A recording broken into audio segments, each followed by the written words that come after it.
What's going on, guys? Rank Up Gaming here, and welcome back to the video. Today I want to start a new series which for the moment is called Tank Tuesday. Now, with so many different variants of tank being in Battlefield 1 and being so many different types of those different variants, I wanted to go and cover them all and really give you a huge in-depth guide of every single one. Hopefully do this weekly for a couple of weeks. I will be doing, of course, separate videos on like different variants of the different tanks and stuff like that, and then maybe even talking about, why this one is best or why this one is best. Maybe doing in-depth guides of certain ones. Maybe even doing like tips things of how to use this one best, how to use that one best, best way to use this gun, best way to use that gun. So hopefully this series will actually go on for a good month or so if I manage to keep it up. The first thing I want to say, if you are currently enjoying the new channel redesign, rename, go below in the comments and tell me what you think of it so far.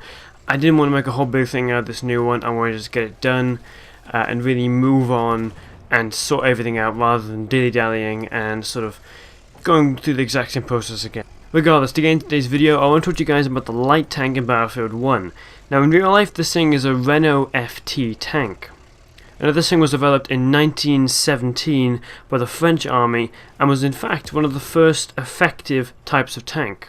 Not saying anything against Renault, as they are perfectly decent cars, but it's weird to think that the first tank was actually a Renault, and I think that's just really confusing to me, and it's funny to see how much they've changed. But regardless of that, in Battlefield 1 there are of course 3 different variants of this tank, and they have different setups and different weapons and stuff like that, and I'll cover those briefly for you now. Now, the first variant is the close support. Now, this one has a cannon and a scatter shot. Also, believe it has a gas grenade and it can drop health bags. Now, everybody has access to this one. This one isn't special at all. You get it as soon as you play the game. Don't need to buy anything, don't need to do anything. And it's really the all-round one. Now, the second one is the flanker. Now, this one has a high explosive autocannon, which is basically a huge automatic machine gun, which is actually really cool.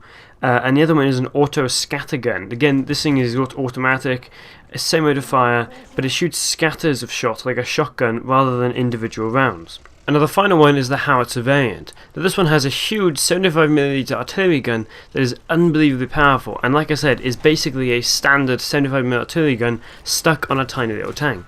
Along with it, it also has a fully automatic heavy machine gun, which is amazing for taking out infantry, and it actually drop a huge cloud of smoke and repair itself in order to get away. Now, I do just want to say, not all of this footage is mine. A large majority of it is probably Level Cap Gaming's footage, which he kindly donated towards me, so it helped me out and sort of get all the footage I needed to use.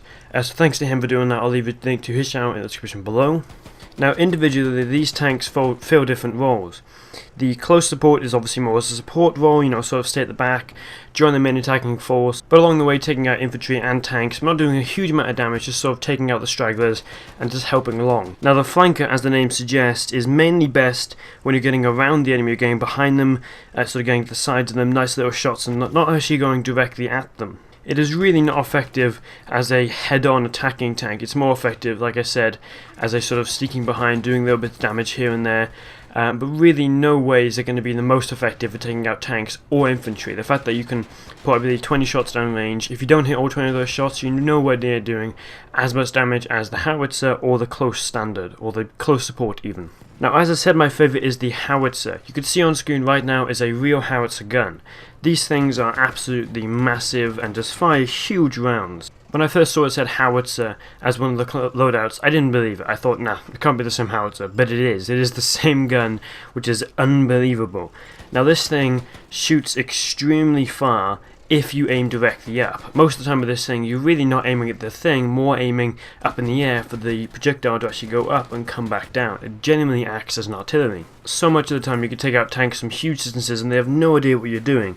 Along with the HMG or the heavy machine gun being extremely powerful, it just does a ton of damage to everything. But of course then it is limited when you're getting close, mainly due to the fact that the Howitzer takes so long to load. Even in then you have to perfectly aim your shots and understand when it's going to drop, when it's not, and it's pretty limited in terms of what it can actually do for most things up close. Now, the light tank overall is better as a supporting vehicle. You don't want to go on a headlong attack. It definitely does deal damage, but not at a huge rate. The best one for dealing damage is in fact the landship, which will be the next episode. So hopefully you enjoyed this series. I'll be doing it for a while if it goes well, and I have a few ideas for series that I'll do as well. But again, hopefully you did enjoy it. Don't forget to like and subscribe, and I'll see you next time.